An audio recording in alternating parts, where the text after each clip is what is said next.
So in this segment, I want to talk about hiring, the process of getting people into jobs. If you think about hiring in most organizations, it's pretty clear that sometimes we do it well and sometimes we do it badly. If you Google online, you'll see a lot of statistics about maybe half of all new hires fail. It's never been clear to me where they get those statistics from, but it's certainly the case that we can see in most organizations, we hire a bunch of people, some of them work out, some of them don't. A lot of people leave their jobs fairly quickly, which suggests that this was not a good match. And so it's done fairly imperfectly pretty much everywhere. When you think about what hiring is, there are a bunch of different ways of thinking about it. So often we think about it as kind of a match. It's almost like dating. It's finding the right chemistry. And that's hugely influential in how people actually hire. From an analytics standpoint, though, the way that we think about hiring is about predicting performance. We have a lot of people who are applying to the job. What we want to know is who's going to perform best in it. And so all of the effort goes into figuring out what predicts high performance so that we can then screen on those attributes.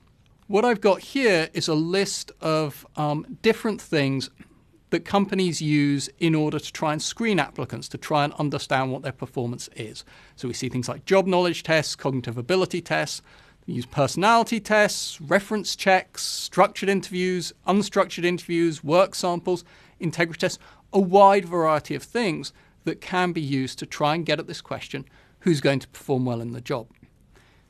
Question that we have to ask then is, which of these are best? So if we're thinking about assessing candidates, which of these should we be using and which of them shouldn't we be using? So as you look at that list, what do you think are some of the things that are going to be most effective at predicting performance? Had a chance to look at it? Think about it a little? Okay, well, let's see what actually works. So what I've got here are a series of correlations. So I don't know how much you know about statistics, and one thing that I'm going to say repeatedly during this module is that if you haven't taken a course on statistics and you're interested in this topic, I really strongly recommend that you take a couple of introductory courses on statistics because they're kind of the complement to what we're doing. You want to understand the people side of analytics and how to apply analytics to people, but statistics just gives you a little bit of understanding of some of the ways of interpreting the results. And so for those of you that haven't done this recently, correlation is basically a measure of how closely two variables move together. So a correlation of 0 means these things are totally unrelated to one another. A correlation of 1 means they move together perfectly. They could almost be the same thing. And where they fall in that spectrum tells you how closely they're correlated.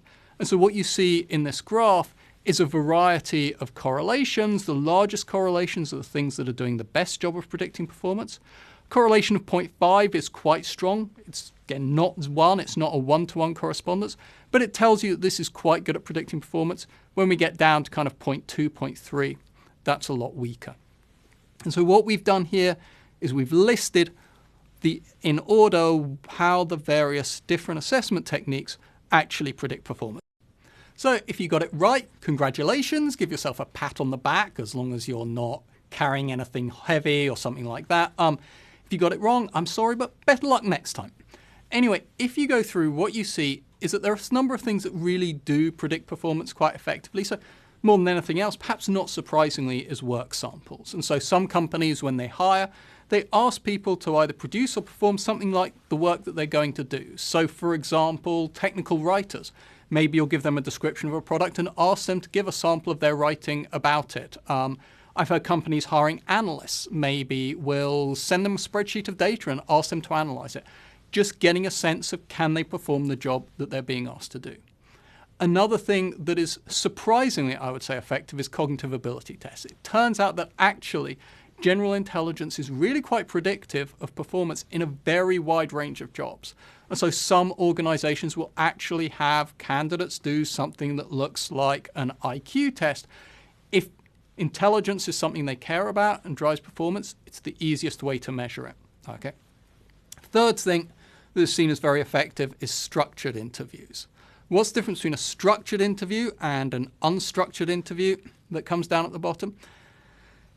An unstructured interview is really when we meet somebody and we talk to them and we try and get a sense of who they are, what they're like, what their strengths and weaknesses might be. We all think we're good judges of character. It turns out we're not. So I don't know if you've read, there's a marvelous book, Thinking Fast, Thinking Slow by Daniel Kahneman. If you get a chance, you should really look at it. Kahneman is a Nobel Prize-winning psychologist, which is quite a neat trick since there isn't actually a Nobel Prize in psychology. He won it for economics. He's done a lot of work on biases and heuristics, and he tells this lovely story about the first job that he ever had. So he was working for the Israeli Defense Forces, and his job as a psychologist was to try and assess candidates for officer training. And so they had this exercise where they would get these candidates and they'd be carrying this large log and say, okay, you've got to get all of you candidates and this log over a 6-foot wall, and neither you nor the log can touch the wall at any point, and the log can't touch the ground. And the idea was that the psychologists would stand around and watch them as they try. And so you'd see some people would try and organize people, they'd come up with the ideas, they'd coordinate, other people might hang back, some people get very annoyed when their ideas got ignored. In other cases, you'd see when it was going wrong, some people would give up, but others would really step forward and start trying to organize people. They figured, based on this, you get a really good sense of people's leadership ability. And so they would rate people and make recommendations about who should go to officer training. The interesting thing about the story is that they actually knew how good their assessments were. So they could see at the end, as people went through officer training, who actually turned out to be good at this. And they discovered there was almost no correlation between what they thought, based on kind of what seemed like a good set of tests, and how people actually performed. What was really scary to Kahneman was that even though over time they learned that this test was in no way predictive of performance, nonetheless, for each individual, they still felt very confident in making a prediction. Okay, we know in general this doesn't work, but we know this guy, he's going to make it. This guy, definitely not going to make it. And he calls this the illusion of validity, a sense that we think we know much more about people than we actually do. And the challenge with unstructured interviews, when we sit down and we talk to people and try and figure out what they're like, is we're really giving into the illusion of validity, right? We don't learn very much, but whatever biases and prejudices we have, they fill up the whole room in our mind in terms of actually judging them. And so unstructured interviews have found to be really pretty bad at predicting what people are going to do and how they're going to perform.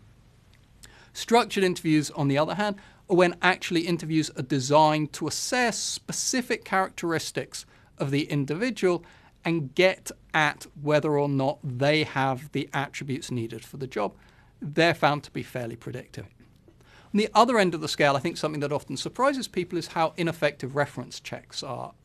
We have a sense that if we ask people who know the candidate, they should really be able to tell us how they perform. There are a couple of problems with this. I mean, there are certainly legal issues in the US now, which is companies are very afraid of giving negative references because they might be sued. On top of that, and certainly having read a lot of reference letters over the years, you realize that most of what drives the quality of a reference is actually the person writing the reference, right? How happy they are to lie outrageously on somebody else's behalf to help them get a job.